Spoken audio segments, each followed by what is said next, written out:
ஒரு பவுல் எடுத்துக்கங்க. அந்த பவுலில் இதில் 175 கிராம் ரவை எடுத்துக்கோங்க. ரவையை இந்த பவுலில் கொட்டிட்டு அதுக்கப்புறம் 50 ml எண்ணெய், வாசனை இல்லாத எண்ணெய், ரீஃபைண்ட் ஆயில் எடுத்துக்கோங்க 50 ml. அதுக்கப்புறம் 1 கப் பால், இது 1/4 லிட்டர் பால். 1/4 லிட்டர் பால் அதில் ஊற்றிடுவோமா, அந்த ரவையோடு ஊற்றிட்டோமா. அதுக்கப்புறம் 1 ஸ்பூன் பேக்கிங் பவுடர் 1 ஸ்பூன். அதுக்கப்புறம் வெண்ணிலா எக்ஸ்ட்ராக்ட் கொஞ்சமாக ஊற்றிக்கிங்க. அதுக்கப்புறம் ஊற்றிட்டு அதுக்கப்புறம் ஒரு எக்கு எடுத்துக்கோங்க. உங்களுக்கு எக்கு வேணும்னா போட்டுக்கோங்க, இல்லையா மைதா கொஞ்சமாக ஆட் பண்ணிக்கிங்க.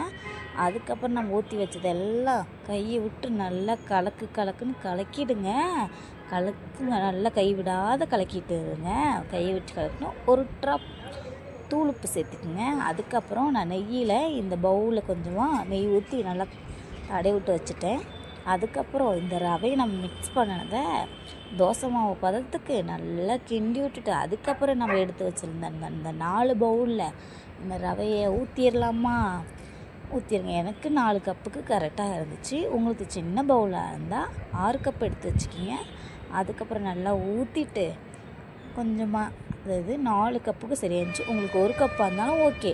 அதுக்கப்புறம் கொஞ்சோண்டு நெய் ஊற்றி நான் முந்திரி பருப்பும் திராட்சையும் போட்டு நல்லா கண்டி விட்டு வச்சுட்டேன். அதுக்கப்புறம் இட்லி பாத்திரத்தை 10 நிமிஷம் நல்லா சூடு பண்ணி வச்சுக்கிட்டேன் நான். அதுக்கப்புறம் நம்ம அந்த ரவை கலக்கி வச்சுருந்த பவுலை எடுத்து அந்த இட்லி தட்டில் வச்சுட்டு 1லேருந்து 25 நிமிஷம் நல்லா வேக வைங்க. வேக வச்சதுக்கப்புறம் ஒரு கத்தி எடுத்து வெந்துருச்சான்னு சொல்லி அதில் குத்தி பாருங்கள். வேகலைன்னா இன்னும் ஒரு 2 நிமிஷம் நான் மூடி போட்டு வச்சுட்டேன். குத்தி பார்த்தா வேகலை.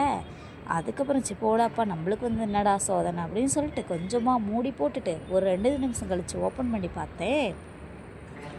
பாருங்கள், நல்லா டைட்டாக போட்டு மூடிட்டேன். அதுக்கப்புறம் 2 நிமிஷம் கழித்து பார்த்தா சூப்பராக நம்ம ரவை கேக்கு ரெடி ஆயிடுச்சு. தட்டில் வச்சு எங்கள் பையனுக்கு கட் பண்ணி கொடுத்த, அம்மா என்னம்மா செஞ்சுக்கிறான்னு சொல்லி கேட்டான். நான் ரவையை வச்சு கேக் செஞ்சுருக்கிறேன்டா அப்படின்னு. எனக்கு அப்படின்னா அவனுக்கு கொஞ்சம் அறுத்து கொடுத்துட்டு சாப்பிட்டு பார்த்தா எப்பரா இருக்குதுன்னு சொன்னேன். அம்மா சூப்பராக இருக்குதுன்னா உங்கள் பிள்ளைங்களுக்கும் ஸ்நாக்ஸாக இதை செஞ்சுட்டு பாருங்கள்.